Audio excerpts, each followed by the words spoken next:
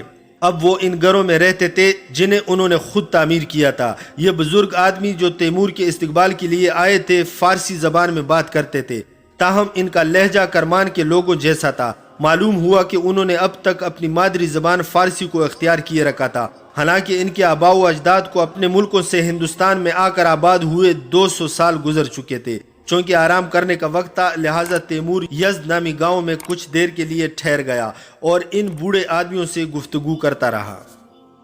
ان لوگوں کی باتیں سن کر تیمور بے حد حیران ہوا، کیونکہ اسے پتہ چلا کہ ان آتش پرست بوڑھوں نے مسلمانوں کی مقدس کتاب یعنی قرآن مجید کا بھی مطالعہ کر رکھا تھا اور وہ اللہ تعالیٰ کے کلام سے بخوبی واقف تھے۔ وہ لوگ تیمور کو بتانے لگے، جیسا کہ تم لوگ ہمارے بارے میں سوچتے ہو اس کے بالکل برعکس ہم لوگ پلید نہیں ہیں، کیونکہ ہم بھی اہل کتاب ہیں، اور خود تمہاری کتاب یعنی قرآن مجید میں لکھا ہے کہ ہر وہ قوم جو صاحب کتاب ہے پاک ہے۔ ہماری کتاب جس کا نام رند ہے قدیم ترین کتابوں میں سے ایک ہے۔ تیمور نے ان سے کہا، قرآن پاک میں اللہ تعالیٰ نے بتوں کی پوجا کرنے والوں کو ناپاک قرار دیا ہے۔ بوڑھے آتش پرست بولے، ہم بتوں کی پوجا نہیں کرتے اور ہمارے یہاں بت خانے بھی نہیں ہوتے، بلکہ ہم تو ایک خدا کی عبادت کرتے ہیں۔ تیمور نے ان سے کہا، تم لوگ آگ کی پوجا کرتے ہو اور آگ ہی تمہارا بت ہے۔ وہ بولے، ہم آتش پرست نہیں ہیں، ہم آگ کا احترام کرتے ہیں، کیونکہ یہ اس کائنات کے 4 خالص ترین عناصر پانی، مٹی، ہوا اور آگ میں سے ہے۔ اس کے بعد گفتگو کا رخ ان کے آباء و اجداد کی طرف مڑ گیا، اور تیمور کو یہ جان کر اور بھی حیرت ہوئی کہ وہ لوگ ایران کی تاریخ سے بھی واقف تھے، کیونکہ انہوں نے شاہنامہ پڑھ رکھی تھی اور اس وقت بھی پڑھتے تھے۔ انہوں نے تیمور کو بتایا کہ ماضی میں ہندوستان کی طرح ایران میں بھی لوگ مختلف طبقات میں تقسیم تھے اور ہر طبقے کا ایک مخصوص نام بھی ہوا کرتا تھا۔ ان ذاتوں پر مشتمل طبقوں میں پہلا طبقہ آتش پرستوں کا تھا، جنہیں مذہبی رہنما تصور کیا جاتا تھا۔ دوسرا طبقہ جنگجوؤں پر مشتمل تھا جو جنگوں میں داد شجاعت دیا کرتے تھے۔ تیسرا طبقہ ہنرمندوں کا تھا اور چوتھے طبقے میں کھیتی باڑی کرنے والے شامل تھے۔ تاہم ایران کے پرانی طبقاتی نظام اور ہندوستان کے ذات پات کے نظام میں بہت بڑا فرق تھا، اور وہ فرق یہ تھا کہ ایران کے پرانی نظام میں پاریا جیسی کوئی ذات پات یا پلید لوگوں کا طبقہ نہ تھا، جبکہ ہندوستان میں نچلی ذات کے لوگوں کا طبقہ موجود تھا۔ تیمور نے ان لوگوں سے پوچھا، کیا تم اپنے مردوں کو جلا دیتے ہو؟ وہ مجوسی بولے، ہم ہندو نہیں کہ اپنے مردوں کو جلا دیں یا انہیں دریا میں بہا دیں اور دریا کو نجس کر دیں۔ تیمور نے پوچھا، تو پھر تم لوگ اپنے مردوں کا کیا کرتے ہو؟ ان مجوسیوں میں سے ایک نے، جس کی لمبی سفید داڑھی تھی، جنوب کی طرف واقع ایک کم بلندی والی پہاڑی کی طرف اشارہ کیا اور بولا، جب ہم میں سے کوئی مر جاتا ہے تو ہم اس کے مردہ بدن کو اس پہاڑی پر لے جاتے ہیں۔ ہم اس کے مردہ بدن کو پہاڑی کی چوٹی پر چھوڑ دیتے ہیں تاکہ سورج، ہوا اور بارش کا پانی اس کے بدن کو بے حید کر دے اور اس کا گوشت اور رگ پھٹے سب خشک ہو جائیں۔ جب اس کے بدن پر خشک ہڈیوں کے سوا کچھ باقی نہیں رہتا تو ہم اسے ایک کنویں میں پھینک دیتے ہیں جو اس پہاڑی کے اوپر ہی موجود ہے۔ تیمور نے ان سے پوچھا، تم لوگ مرنے والوں کو زمین میں کیوں نہیں دفن کر دیتے؟ انہوں نے جواب دیا، اگر ہم اپنے مردوں کو دفن کرنے لگے تو زمین آلود ہو جائے گی۔ ہم زمین کو اپنے مردوں سے آلودہ نہیں کرنا چاہتے، کیونکہ یہ 4 خالص ترین عناصر میں سے ایک ہے۔ تیمور نے ان مجوسیوں سے مزید دریافت کیا، کیا تم اپنے اصل ملکوں کو لوٹنا اور دوبارہ فارس، یزد اور کرمان میں بود و باش اختیار کرنے کے خواہش مند ہو؟ ان مجوسیوں نے جواب دیا، اگر ہم آج اپنے ملکوں کو واپس لوٹ جائیں تو ہمارے پاس اپنی گزر اوقات کا کوئی ذریعہ نہ ہوگا، چونکہ ہم لوگ بھیک مانگنے والوں میں سے نہیں اور ہم میں سے کسی نے بھی بھیک نہیں مانگی، لہٰذا ہم لوگ بھوکوں مر جائیں گے۔ اس کے علاوہ آج تم ایران کے حاکم ہو اور ہمارے ساتھ حسن سلوک سے پیش آ رہے ہو۔ اللہ تمہیں عمر دراز عطا کرے، لیکن اس بات کا کوئی بھروسہ نہیں کہ تمہارے بعد ایران پر حکومت کرنے والے بادشاہ ہمارے ساتھ کیا سلوک کریں گے۔ لہٰذا بہتر یہی ہے کہ ہم یہیں رہیں اور یہیں اسی سرزمین میں مر جائیں جو اب ہمارا ملک بن چکی ہے۔ تیمور نے کہا، میرے بعد میرے بیٹے ایران پر حکمرانی کریں گے، اور چونکہ تم لوگ اہل کتاب ہو، میں یہ وصیت کر جاؤں گا کہ میرے بعد میرے بیٹے تم لوگوں کے ساتھ بھی اس طرح سلوک کریں جیسے کہ دوسرے اہل کتاب لوگوں کے ساتھ کیا جاتا ہے، اور تمہیں بت پرستوں اور ناپاک لوگوں میں شامل نہ کریں۔ وہ آتش پرست بولے، اے عظیم سردار، ہم لوگ اب ہندوستان میں رہنے کے عادی ہو چکے ہیں اور خود میں اس سرزمین کو چھوڑنے کا حوصلہ نہیں پاتے۔ ہماری آنے والی ویڈیو جو قسط نمبر 20 پر مشتمل ہوگی، جس میں ہم انشاءاللہ امیر تیمور کے دہلی پر حملے کی تفصیل اور اس کو پیش آنے والے پراسرار واقعات پیش کریں گے۔ اگر آپ لوگ امیر تیمور یا مزید تاریخی اور حقیقی واقعات پر مبنی ویڈیوز دیکھنا چاہتے ہیں تو اس ویڈیو کے نیچے دیے گئے سرخ رنگ کے بٹن سبسکرائب کو دبا کر ساتھ میں بیل کے نشان کو بھی دبائیں تاکہ ہماری ہر آنے والی نئی ویڈیو آپ کو بروقت اور فوری مل سکے۔ اور اس ویڈیو سے پہلے اپلوڈ کی گئی امیر تیمور کی مختلف داستانوں پر مشتمل 18 ویڈیوز دیکھنے کے لیے ہمارے چینل پر موجود پلے لسٹ چیک کریں۔